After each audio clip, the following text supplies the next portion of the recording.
Definitely 2026 আমাৰ king maker হোৱাৰ ইচ্ছা আৰু 2031 কিং হোৱাৰ ইচ্ছা।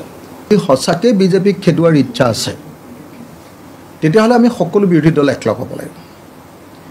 আৰু যদি বিজেপিক খেদোৱাৰ ইচ্ছা নাই কিন্তু আকৌ ৰাইজৰ দলো উঠি লৈ ৰাইজৰ দলৰ আকৌ অসমৰ ৰাজনীতিত বেছি প্ৰাসংগিক হৈ যাব বুলি কোনোবাই ভয় খায় তেতিয়াহ'লে বেলেগ কথা।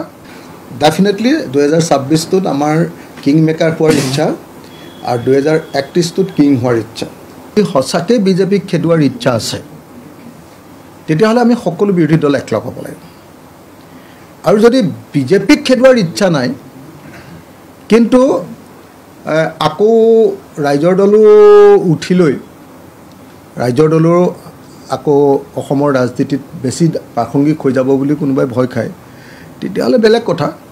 ডেফিনেটলি 2026 আমাৰ কিং মেকাৰ হোৱাৰ ইচ্ছা আৰু 2031 কিং হোৱাৰ ইচ্ছা। সঁচাকৈ বিজেপিক খেদোৱাৰ ইচ্ছা আছে তেতিয়াহ'লে আমি সকলো বিৰোধী দল একলগ হ'ব লাগিব।